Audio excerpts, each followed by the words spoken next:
Here's a story a teacher sent me that will leave you wondering where this mom got the audacity. I was teaching 7th grade. Jimmy, we'll call him, had a twin sister on a different team who was notoriously getting in trouble. Jimmy was a good student, but he was constantly late for our last period class. His locker was just across the hall from my class. Then she goes on to talk a little bit about how the students have to grab their stuff for the last period because dismissal was quick. I was a little confused about this wording, but basically I think they're just trying to say that, they had to grab their stuff before the last period class for dismissal. So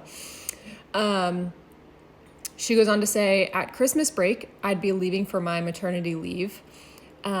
Before break, I'd contacted mom a few times about him constantly causing issues, Jimmy constantly causing issues coming in late, using his headphones in class, overall not listening, occasionally giving attitude. She always used his heart condition as an infant, which was completely healed, by the way, as an excuse, or denied he did anything wrong. So one of the two.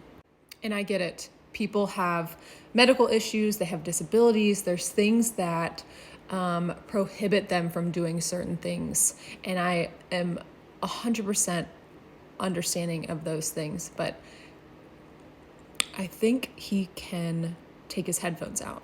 Like, I don't think that is affecting him, his level of disrespect or attitude. Does that make sense?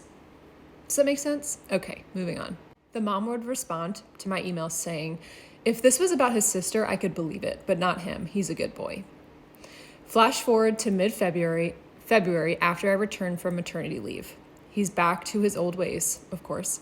My sub hadn't really done much but babysit while I was gone. As the student was acting up again, Jimmy, I emailed mom again. Her response was, we had no problems with the substitute while you were gone. You have your own child to pick on now. Stop picking on mine. I refused to talk to the mother anymore that year and referred to my teammates to reach out to her if any other issues arose. I don't blame you. Of course, if you have a substitute, things are going to be a little different, right? And if you're a teacher, you've had a range of substitutes, right? And each substitute is different. Some subs are cool with certain behaviors and let things slide. Some subs, crack down a little bit harder. It sounds to me like this sub was just like, whatever.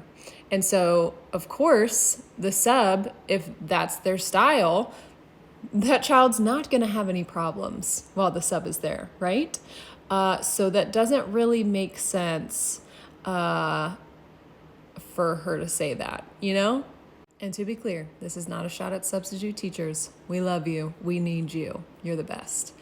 But from this story, it sounds like the behavior continued. But for this substitute in this situation, it was never discussed or brought to the mother's attention or the teacher's attention, maybe even. But yeah, you have your own child to pick on now. Stop picking on mine. That's cuckoo for Cocoa Puffs behavior right there. Good on the teacher for setting that boundary, and there's no reason to entertain behavior like that from a parent. You know what I mean? So good for her for I'm not dealing with that. Good for her. If you have a crazy story you'd like for me to tell on my story time here, go ahead and shoot me a DM. You can message me on TikTok, on Instagram, on Facebook Messenger. I get messages across the board on every platform, so I do try and read them all. And but yeah, or you can shoot me an email too. But yeah, I'd love to hear your stories. I'd love to tell them. I'd love to share them with the world because, it's good. It's a good way to educate people on the things that do happen. And, so thanks for sharing your stories with me if you have. And, thank you to this teacher for sharing her story with us.